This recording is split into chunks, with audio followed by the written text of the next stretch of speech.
This is a special two-part edition of the Chris Sands Insights and Strategy podcast featuring Pete Newcomb from U.S. Dental Transitions.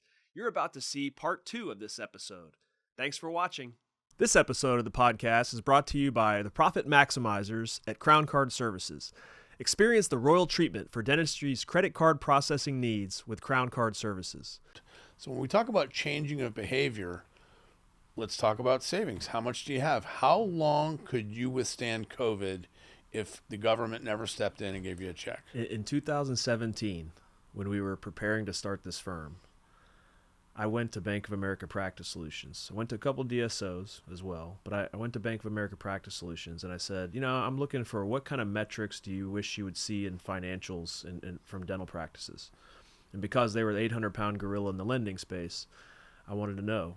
And I said, what is your cash metric that you look for and require or idealize in a deal that you'll finance? And they said 1.5 months of expenses. And this was 2017. And I said, really? That's it? 45 days? And they said, yeah, we wish we saw that more often. Most practices that we're financing don't have that. And I thought COVID would be everybody's wake-up call. The saying from Warren Buffett, something like you really learn about people or really learn about businesses when the high tide comes in and then goes back out. You see who's naked, and something to that effect. And all of the PPP loan forgiveness that happened, all of the idle money. I've seen people buy Bitcoin with it. I've seen them just take it right back out of the business. All of the employee retention tax credits that are being fraudulently. There's a lot of fraud happening across dentistry in that, and I think that there will be a reckoning in that. But where's the cash? I'm still onboarding new clients with a $2 million collections and $20,000 in cash. It's crazy. If their team had any idea, they'd be so scared for their jobs.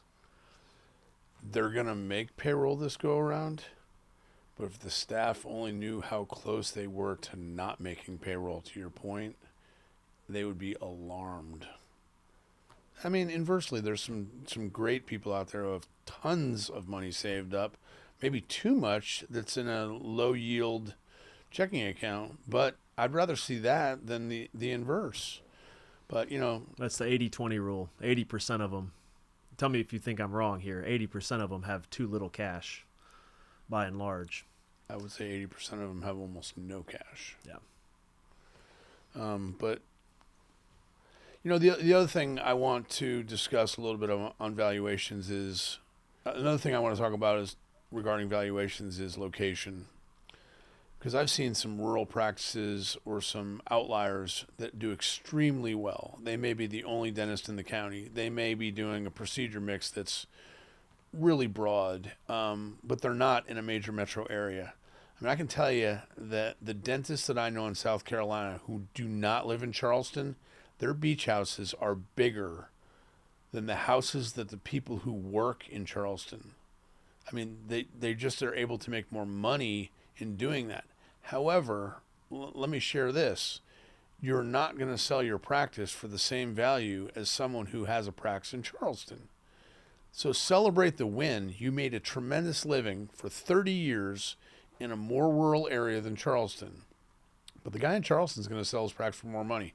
Who's the winner? I don't know. Somebody has to do a spreadsheet on it. But I would say if you live in a rural area and you get 50% of your practice's revenue, you won. 30 years making probably 20 to 30 to 40% more money than somebody who's in an urban market. That's a big win. You're not competing with a Mercedes payment. Those people, there's pockets of money in those areas, and you can thrive. And I had one doctor, and this is a true story. He bought a very successful rural practice. He got a great deal on it. His wife was a little apprehensive about living in this rural area because she wanted to have access to the best shopping, the best restaurants, etc. He said, honey, we're going to make so much money in this area, I will helicopter you to Buckhead, and you can go shopping once a quarter. End of conversation. That guy has done extremely well, and that is a true story. That's brilliant. Um, Really what we're talking about though, so, it's the ability to sell it and maybe sell it on your timeline. There's a difference I think you can have both. You can have high income and build value. For sure. But you have what you said is absolutely true. In order for there to be value, you have to have a buyer that wants to, and if that buyer is another dentist and that they want to live there. I'll relate it to this. Pete, I've shared with you in the past. So I like owning dental real estate. So I'm a landlord to a few dental practices. It's a great investment. I think it's a great investment that most of dentistry doesn't understand themselves. But when I'm assessing the risk of buying a building, I think of it from the approach of a non-dentist, like a DSO, saying, what is the risk that I won't have a doctor working here? If there's not a doctor working there, you don't have a practice, you don't have a business. And I won't have a tenant. I won't have somebody to pay rent. So what is the likelihood that you can attract, in most cases, a willing young doctor to come live and work in that area so that you can stay in business? And that's, for that reason, I don't really look at rural buildings. Correct. And I think that's the same way. I think, you can tell me if I'm wrong, but it's much more difficult to sell rural practice to a DSO. I think most rural practices, you have to find the right private dentist buyer that will live there. But I have experienced that risk where a DSO was my tenant, and their dentist decided this was a building here in Georgia. Dentist decided they wanted to relocate to Texas, and the DSO could not find another young dentist to work there. They shut down the practice. They still have to pay me rent because they're under contract, but eventually I either have to find another tenant, find another dentist that wants to run a practice there, or sell the building, or have it be a generic space, which that's not my forte. But let me say this last thing. I think the flip side of that is a lot of dentists complain that, or even the buyers may say, well, I don't know if I want to buy in a saturated area, saturated market. Every time I hear the word saturated, I think metropolitan. This is Atlanta. It was a huge city here, and we're probably an hour outside of Atlanta, outside of the airport. And the suburbs are easy to place a dentist, have somebody live. You got good schools, all that kind of stuff. There's a lot of dentists that are in the suburbs of Atlanta. And all I hear when I hear saturated is, should be easier to recruit and hire a dentist and most of your team. Yeah, it's more difficult where you have to market more. You have to work to get more of the attention of the prospective patients. I'm not worried about the word saturated. When saturated is brought up, that means there's a lot of dentists thriving in that area. Now, you're going to have to differentiate yourself to be better than them, different than them, draw more attraction than them. But saturation to me is not an intimidating statement. I don't see the problem. If I were going to set up a dental office today, or I was going to look for a dental office to acquire today, I would be looking at where the sprawl is going. We're in Atlanta. There's a perimeter, there's an outer perimeter, there's other outer perimeters, other geographic factors. Where is it going to go next? Jefferson, Georgia, forgive me, but I'm going to reference a specific town, was nothing 10 years ago. I mean, it was a way to get to Athens. Now it's a thriving community. They have a Chick-fil-A, there's Quick Trips, you name it, it's there. I know dentists that are there that are making a ton of money. But 10 years ago, they went there and they took a chance. So where is the next Jefferson, Georgia? I mean, look at where the sprawl's going. Get ahead of it. If you don't want to get in and compete in the saturated areas, don't. Find the next thriving area. It will eventually catch up to you. All right, I want to hit on a couple other points here in preparing for the sale, talking to the sellers. Do you get involved much with having them? See, I think of it as through our exit planning courses, three parts of the stool that are required for a successful exit. The first one we've been hitting on is trying to maximize business value. But what does that value have to be is based on the second part of the stool, which is, are they personally, financially prepared for retirement or life after business ownership or life after, active income? And then the third one, maybe the toughest, do they have an identity outside of being a dentist? Ooh. Do they have an We're gonna go identity emotional outside now? of? Yeah, I mean, I think that's the one that's the hardest to solve for. What's your identity if it's not dentist? Or in your community, a lot of dentists are known as a business owner. There's a prestige that goes with that, and I think there's a disassociation. They have a difficult time letting go of that. That's a great point, Chris. First of all, let me just say I'm not a certified financial planner.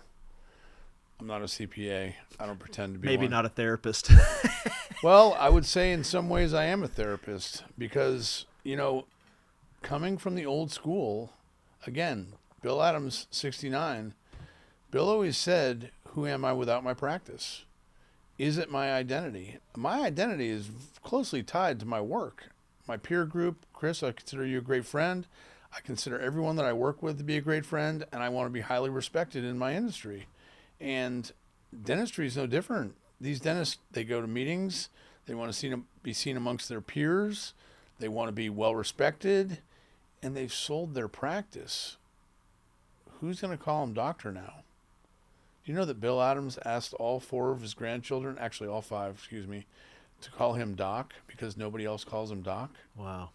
Isn't that crazy?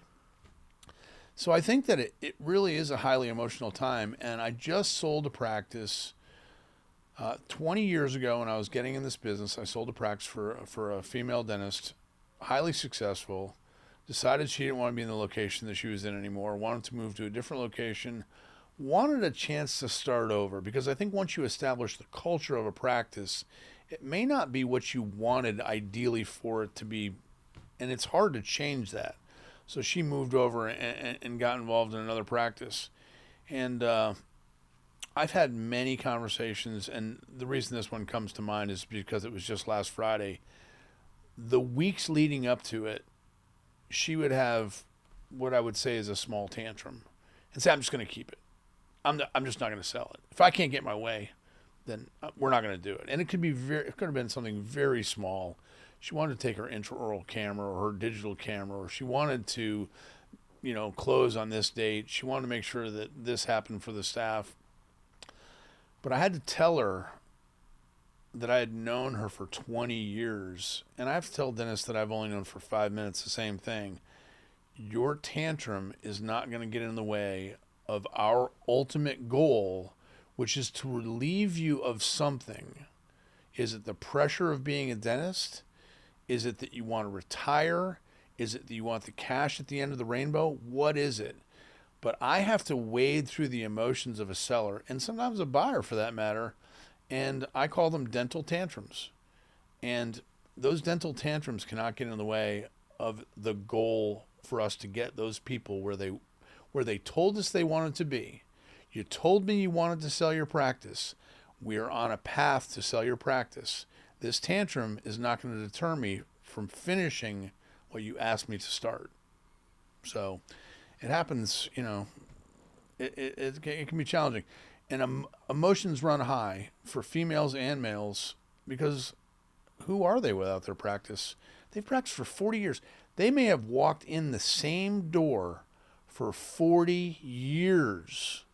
Now you're asking them to stay home? Mm. Some of them don't have hobbies. Some dentists don't have a lot of friends. Some dentists are friends with their Patterson rep, their Shine rep, their Benco rep, their Atlanta Dental rep, whoever their rep may be. Maybe they love to meet with manufacturers.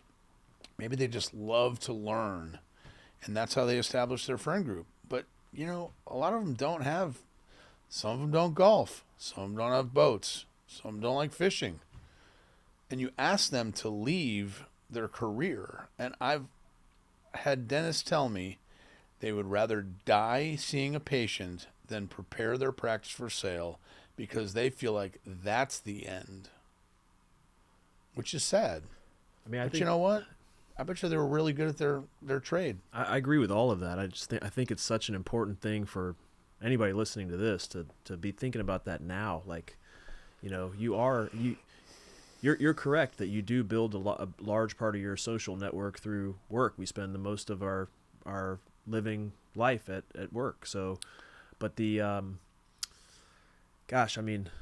to come to terms with that and figure out what do you do that's fulfilling and gives you purpose beyond just the craft of what you were trained to do that you've done for so many decades. I'm not saying it's any easy task, but I think it's something to be thinking about now, no matter what stage you're in. At some point, I speak of the business. It's so much more than this, but I speak of the business as you're buying or building an asset, and what you only do this not just to be your own boss. I mean, that's part of it. But if all you do is be your own boss, all you do is you just own a job.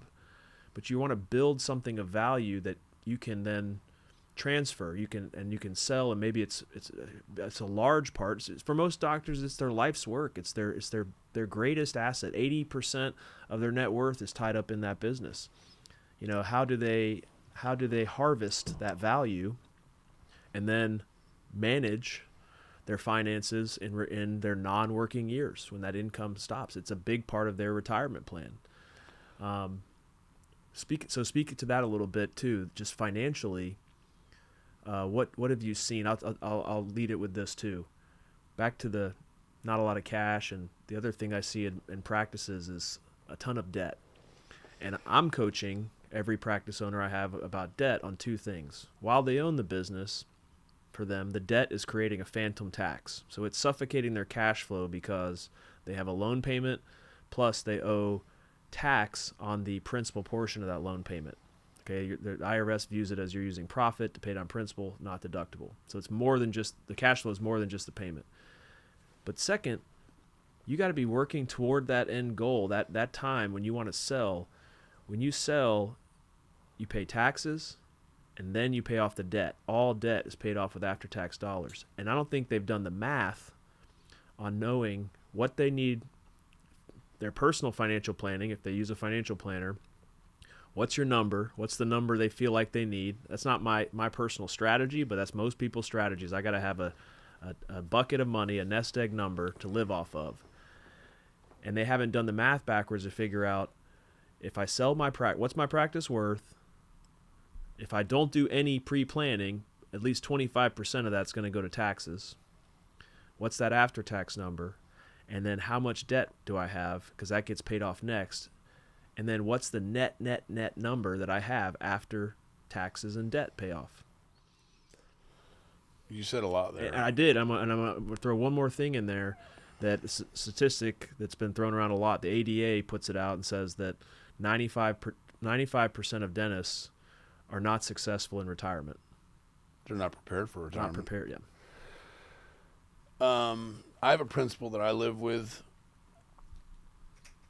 in my own business, in my own life, and I encourage others to do this as well.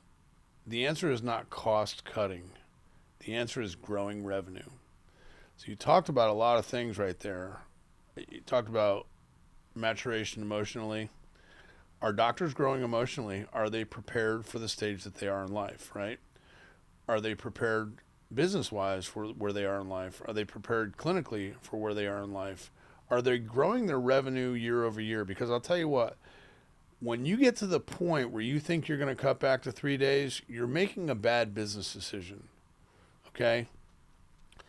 You have earned the right to make that bad business decision. It's your practice. But you have earned the right to cut back to 3 days, but it's not a good business decision. Because odds are you're not at the number you need to be for retirement. You're not at the number you need to be for savings for emergency. And you're not growing your clinical skills the way you should be. And in my opinion, the top line is the number that needs to constantly be growing. And if the top line is not growing, you have a problem with one of your silos, clinical, emotional, business, etc. I mean, you've got to look at are you a procrastinator? But if you're not sharpening your sword and you're not growing your clinical skills into a new area, adding new revenue, you're probably not going to get to the area of reducing your debt. Far too many dentists roll debt to another provider, extend the term, and the debt never gets cleared. So we get to the closing table. They've been a dentist for 40 years. How in the world can they still have debt on their practice? I'll tell you why. Because they refinanced it. They did it. They took money out of the practice because they wanted to buy a new car. They put an addition on their house, and they all put it back in the practice. Well, it's been 40 years. You haven't saved enough money. You still have debt. You didn't broaden your clinical skills to the point where you're adding enough services to grow the practice. You're making bad business decisions. It's your practice. I'm cheering you on.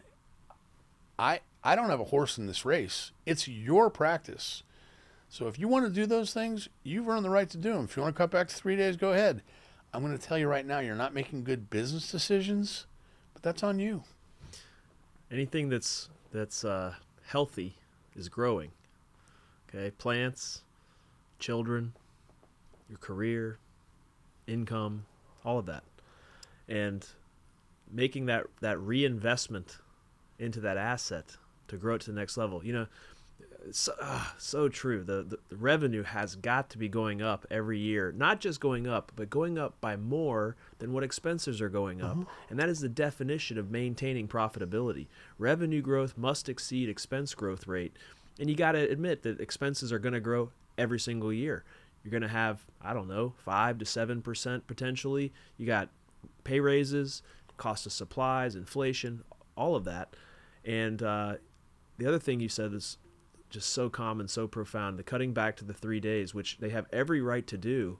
Why does it have to be that the business is cutting back to 3 days? I could understand you, the individual, cutting back 3 days. And is it really a business? We haven't touched on this, Pete. I say this over and over. There's a difference between a practice and a business. A practice requires you to be there. A business does not. It's true. Both are sellable, both are valuable, but they are different. A privately held business has less value than a business that is not privately and closely held. I like that. But there's, you give up that 1 day a week on a 4-day schedule, that's 25% of your production ability. And this leads me to the next thing I'm seeing in dentistry, which is, I think, of the private practices, 80% of them are lifestyle practices, and 20% of them are what we call value creators. The lifestyle practice, typically built around the life of the owning doctor, is what you described. I think this is a hot trend right now. Even amongst the young doctors, they're wanting to just have the lifestyle practice, that work-life balance and all of that. But you're in the business of selling these practices. Which ones, you can't always have both income and value, but I'm of the belief system that if you're a value creator and you're trying to create value for not only the patients, but for the people that you employ, and as you grow if you make a bigger business, there's more value for you in that business. So the value creator businesses are the ones that are going to command a higher value at sale. And it's not that either one is right or wrong. It's just understanding the trade-offs of those choices, those decisions. Yeah, I mean, does the lifestyle drive the business, or does the business drive the lifestyle? Yep. But inversely, I've seen dentists who only produce and collect $500,000, but they drive the same car for 20 years. They live in the same house they've lived in. They're going to some nice restaurants. They're having a cocktail when they want to, but they're very frugal about it. But then I've got dentists who are collecting $3 million, who are driving a brand new car every year, or they have a collection of cars, which in some cases is not bad because there's a lot of cars that are that appreciate in value, but these are not cars that appreciate in value. These are Mercedes that depreciate highly. Anyways, don't let me go down this road too far. Be smart. Skip the car. Put another $30,000 in your savings. I have boats, and I got to tell you, if I didn't have boats, I'd be retired. But that's my hobby, and so I'm not telling everybody not to have hobbies, but I call them MEHs, massively expensive hobbies. Most of the dentists that I know have a massively expensive hobby. It can be a wife, it can be a child, it can be a boat, it can be a car, it can be an airplane. And you have them, but you can't have it all. Right. But I think that advice has to go for these young buyers as well. A lot of them are wanting to start off and buy or from the get-go build their own like lifestyle practice. I think one of the big differences is now the cost of dental school and the amount of student loan debt that they have. I don't think they have any choice. I tell every single one of them, like, the definition of profit in dentistry, for me at least, based on everything that I see, is you don't start to scale unless you've got a doctor doing $1 million a year, which is only $5,200 a day, and you've got hygiene department doing $500,000 a year, so that 1.5. And if you want more options to sell, no DSO, I don't think, tell me if I'm wrong on this, Pete, no DSO is really entertaining practices under $1 million that much, unless there's a bunch of them collectively together. But like to be able to support cash flow, and to pay the doctors and the team and everything, they have to be over $1 million to be able to support the practice and cash flow, pay all the people. Somewhere in that 1.2, 1.5 seems to be where the beginning of the attractiveness to the DSOs kind of starts. But on top of that, it allows that practice owner, that's what gets them the real right. Of course, you can make whatever personal decision you want, but from a financial standpoint, get it to that point that you can afford to pay another doctor, and yes, you step back a day a week. And I'm a proponent from a tax standpoint. Business is like a tax shelter. It's like, own it as long as you possibly can or that you want to, but have it prepared for sale always tomorrow if God forbid it had to happen. And the way to do that, to own it as long as you can, you gotta recognize early on, dentistry is a physically taxing occupation, and you're not going to be able to do it at this super high level forever. If you want to own it longer, you're going to have to be able to dial it back. And how are you going to continue to do that much dentistry in your practice? Maybe the best way is through other doctors. Grow it to a point where you can reinvest in that next doctor and go to a new level. You said each time you let me talk, a lot's going to come out. I was going to say, my responses can be extremely elaborate, but I see dentists buying multiple locations and thinking that they're going to turn each one into a thriving location. Oh, no. What happens is that doctor gets extremely tired because you can't scale. You can only do so much dentistry, and you can only run around so much before you go crazy. So unless you're willing to step away from the chair day by day, I'm talking about 1 day a week, 2 days a week, 3 days a week, you're going to eventually have to step away from the practice of dentistry, of seeing patients, if you really want to thrive that way. Furthermore, you said something about bringing in associates. What I find is that the lifestyle is driving the practice. The practice is collecting $1.5 million. If you bring in an associate, my first question is, how much production are you willing to give up to allow an associate to thrive in your practice? And I get a blank stare very often. And the answer is, I can't afford to give any of it away because I haven't saved. I'm not in a position. My mortgage is enormous. Both my kids are in college. They've got cars, cell phones, healthcare, etc. I can't afford to. I said, well, they're not going to bring a practice to you. These are young doctors that are looking to you for mentorship and patient flow. And if you can't afford to give away $250,000 of your net profit to enable a dentist to start in your office, it's not going to happen. So the lifestyle that you've built around the practice revenue that you have is not going to work, and you're going to continue to be on that, that wheel, that hamster wheel. Okay, well, let's talk about that then. So what I would imagine in the most ideal scenario, and in the business you're in and the business I'm in, we want to gain a new client. You want to close a transaction. We're not trying to put up hurdles in front of them to go through to make that happen. However, probably in the most ideal scenario for the doctor is they should have the full team around them. You mentioned the CPA, the attorney, but the financial planner is one that they should be talking to with maybe before they make the sale, and to know are they set. And it's an afterthought.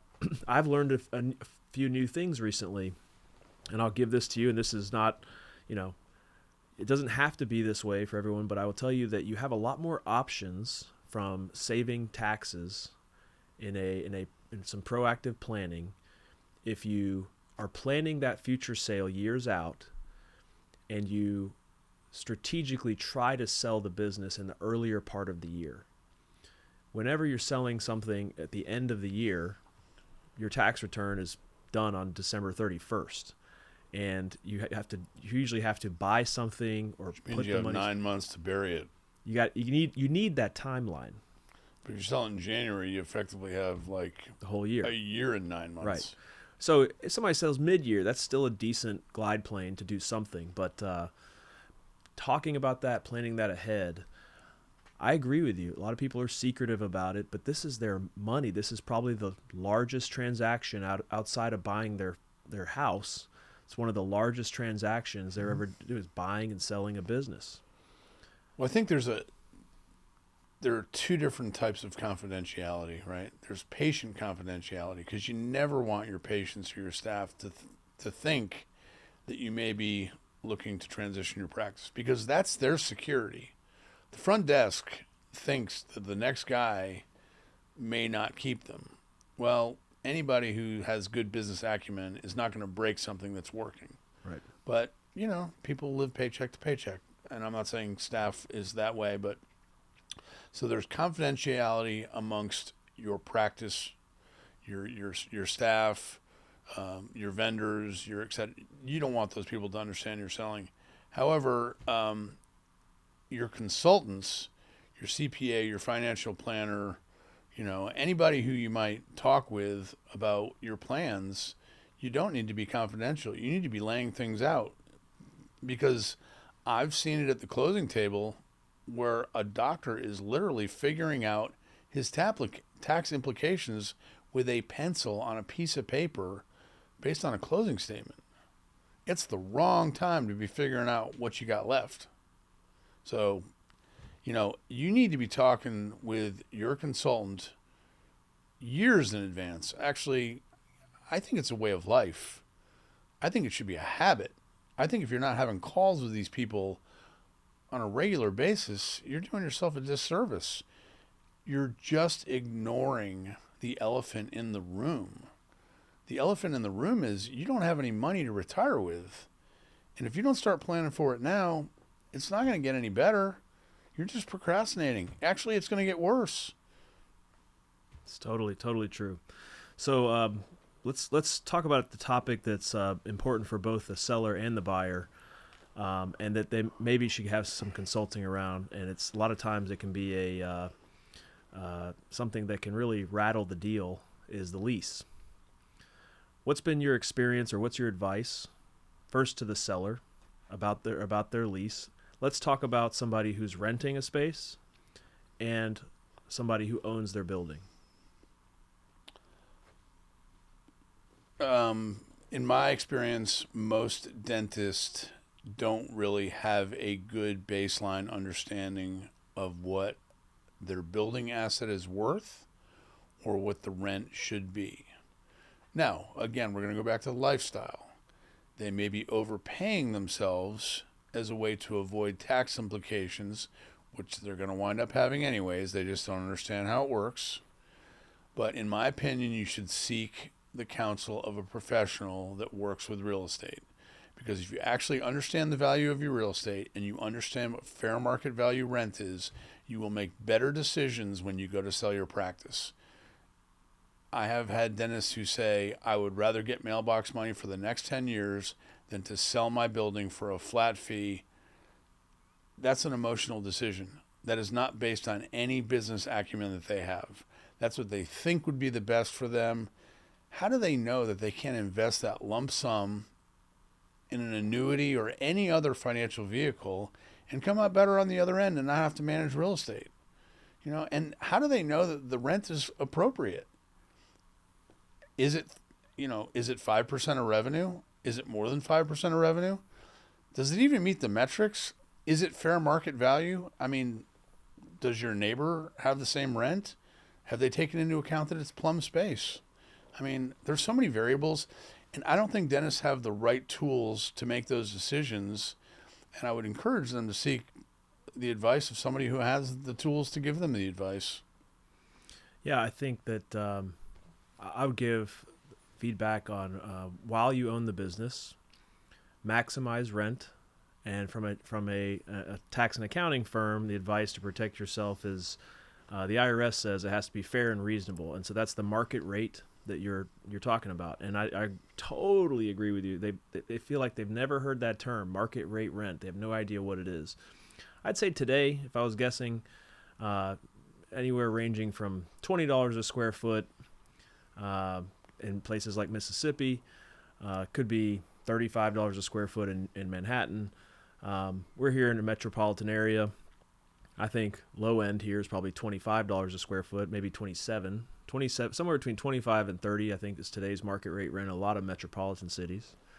But they've never like taken that, and then they don't know how to multiply it by their square footage, and gives you an annual number, divide by 12. One thing though that I advise them on, I say, while you own the practice, maximize the rent, because, and see, I do this podcast, by the way, not under our tax and accounting firm. It's under me, because I get to say things that potentially my business partner was concerned that was outside the regulations. Yeah, whatever the regulations, or they could put their license at risk. I had a conversation. I had actually it was like an all company meeting a few years ago, where I stood up in front of all the CPAs and all the accountants, and I said, we need to advise all of our clients that while they own their business, maximize their rent at market rate, fair and reasonable, but maximize it. We had clients that had their buildings paid off and they were paying themselves no rent, right? I said, they're missing out, because while they own both, they actually gives them a way to extract money out of the practice, out of that business, tax-free. And that made everybody very uncomfortable. They flipped out. They're like, it's not tax-free. And I now have a visual on this. But I said, it is tax-free. How? I said, well, they get a deduction for rent, which passes through to them personally. Yes, but they're transferring that rent to an entity for real estate that they also own. I agree. And that might be taxable there in that entity. I agree. But when you have a deduction and a taxable, they cancel each other out. You pay no tax. They're like, okay. I said, well, let me prove it to you further. That's interesting. When you sell the practice, let's say you sold the practice and kept the building. Well, now you gave up the deduction of rent.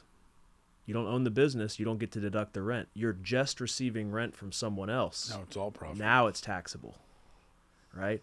And then I had them, and it's like their eyes crossed. They're like, what?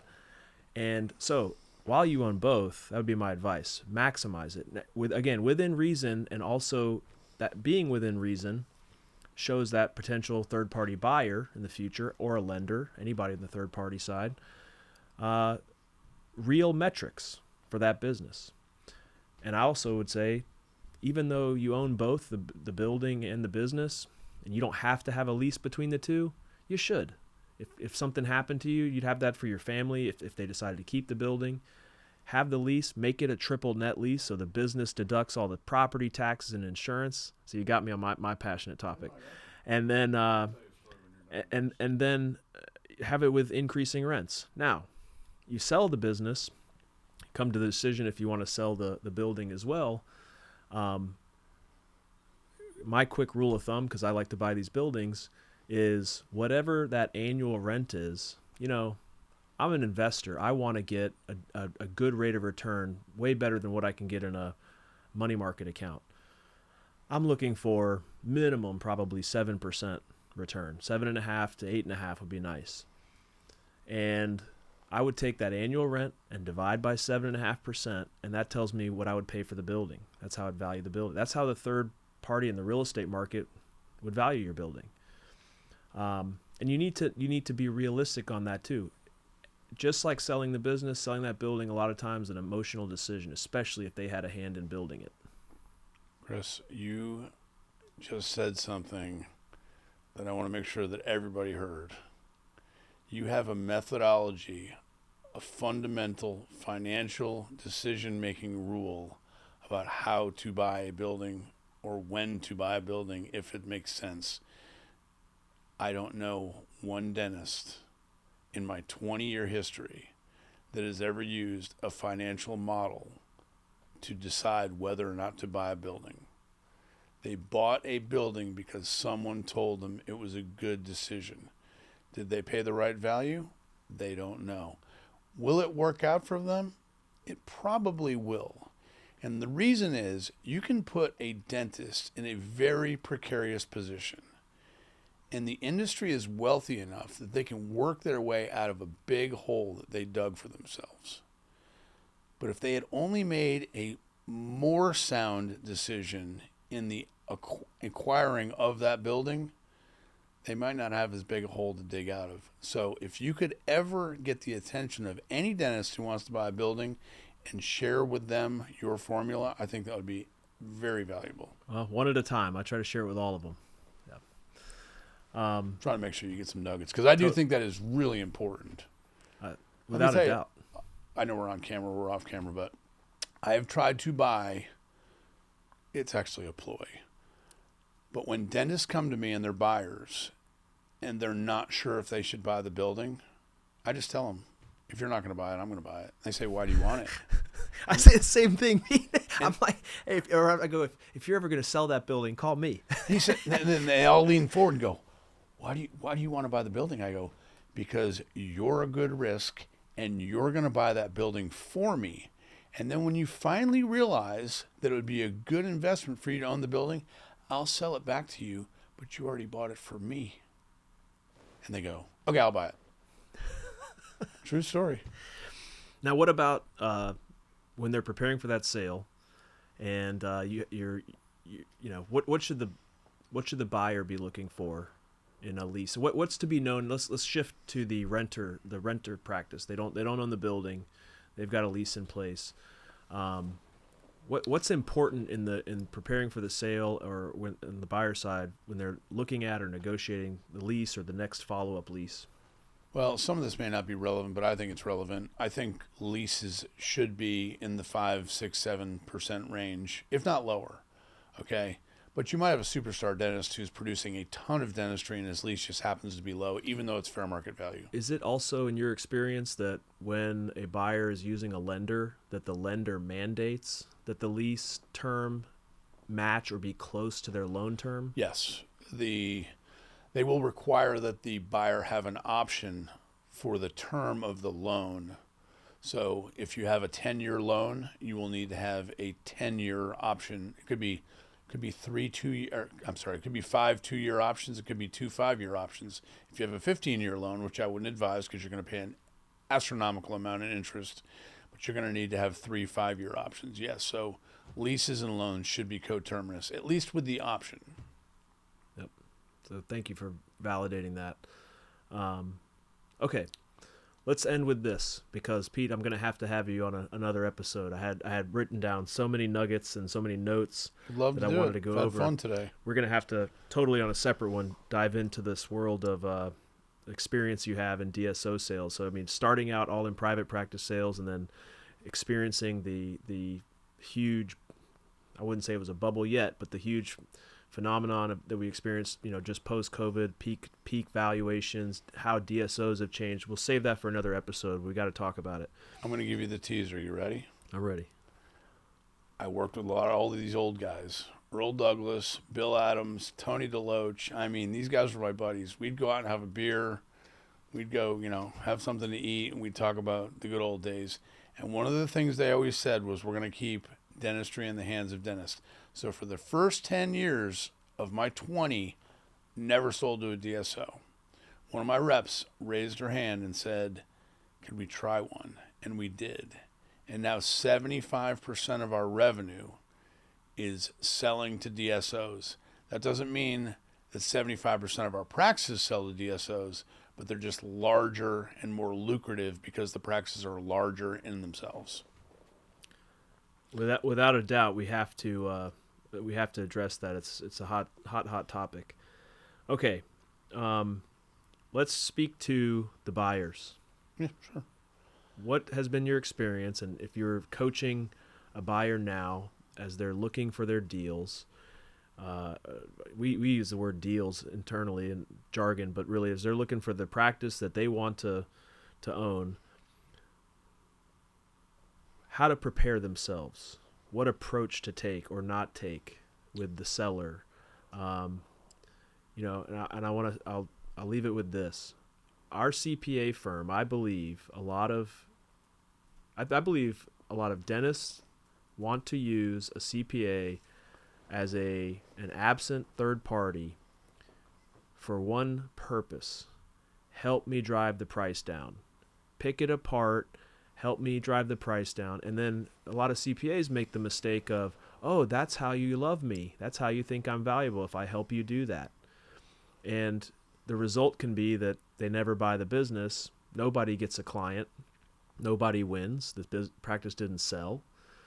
But I think that on the buyer side, we have this misconception on the seller side of value, what makes their practice as valuable as it might be. And on the buyer side, they're trying to constantly cheapen or lower that value. And I may be very jaded the way that I'm speaking, but talk to some of that a little bit. I do agree with you that many CPAs will be behind a negotiation, and I don't think they have any basis for negotiation at times. It's just they tell their buyer as their counsel that it doesn't have the value that the broker is representing that it has. That may or may not be true. I don't think it's true. We use sound metrics to create valuations. More importantly, we understand the market. So I've sold 1,000 practices in my life, and I know approximately what something's going to sell for. And, you want to get a deal. Everybody wants to get a good value. But what is the good value going to cost you? Because I always say a seller always gets their money. And what I mean by that is if you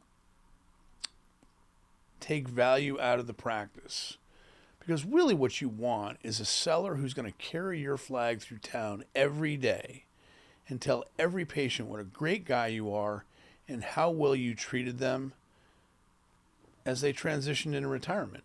That's your ultimate goal, right? You want that seller to be your biggest cheerleader. There's no seller in the land that's going to do that for you if you negotiate beyond what is reasonable. It's going to cost you way more money than you saved in the negotiation of the price. That's just my opinion. And in my opinion, it's the laws of psychological reciprocity. Chris, if you treat me fairly, I am going to go above and beyond to make sure that you get everything that we discussed. If you treat me unfairly, I'm going to make sure that somehow I get even with you. And negotiation, in my opinion, if not handled properly, is a terrible, terrible thing. Yeah, especially from a younger doctor to an older doctor, because they've never gone through that and they don't have the life experience. I deal with so many of the older doctors and the difficulties emotionally and financially they have to part ways. And we talked about their identity. That business is a big part of their identity. It's their life's work. Those patients, they know them. Sometimes they've treated generations in a family, and to diminish the value of what they've built there in those relationships. That's really what we're selling in dentistry, trust. Yeah, they have an intimate trust with the patients that the patient base they've built that is very difficult to transfer to someone else. And if the buyer and seller don't like each other and trust each other, if the buyer, what else do you have? Yeah, what else? Yeah, what kind of trust are they going to? What else do you have? Yeah. I'll never forget there was a doctor that we got a full price for. Not common in today's market. And he asked Bill Adams, "What should I do? I mean, how should I respond?" And Bill said, "You do anything you possibly can to ensure his success." That's what you want. Mm-hmm. That's what we're here for. That's what transitioning practices is all about. You want to see the buyer succeed. It's your legacy. It's your life's work. The last thing you want to do is negotiate over nickels and dimes and see your practice maybe not make it the way you'd hoped it would. You want it to go to the next level. Wouldn't you love to take $1 million practice, sell it to a young buyer, and see it thriving at $1.5 million 2 years later, 2 million years later? That's what you want. You were a part of that process of building that practice. How do you not want that? I think some buyers come at it from the wrong angle. I get calls all the time from buyers. There's no asking price in any ad we have on the market. So we never say the practice price is $500,000. It may say $600,000 in revenue, $1 million in revenue. One question when I answer the phone is, how much is the practice selling for? My question is, why is it relevant? Because if the practice nets 60% profit or the practice nets 30% profit, does it matter what the price is? That's the only question you have? And they don't ask it the same way the lender asks for it. If the deal cash flows, I got to say this on a recorded because you as brokers go through such a hard time with some of these buyers. I, a lot of times, will proactively tell them that by the time the broker has listed this, they have run the calculations on if they think a bank will lend on the amount and what the payment on that loan will be and what the cash flow will be after the debt service. And they are transparently giving that to you on the upfront. And if a business cash flows, if the loan is supported by the business cash flows, if a lender's not going to lend on it, you know it's not worth what it's listed for. But the fact that they've already kind of pre-underwritten that, it's typically you guys are typically pretty spot on because you want the practice to sell. The last thing I want is to sweep up broken glass. And I'm going to tell you something. I'm in this business. Dentistry is an extremely honorable profession. I put dentistry up there with teaching, with other firefighting, policemen, whatever it is. Dentistry is an extremely honorable profession. Unfortunately, there are many people that came before Chris and I in this world that did not treat dentistry as an honorable profession. And it's given us a bad name. I mean, there's deals go bad every day.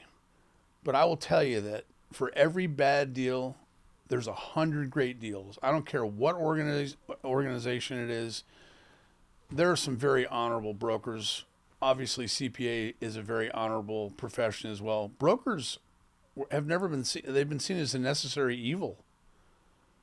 But good brokers earn their money every day. And I make a good living. I'm not here to tell you that I don't.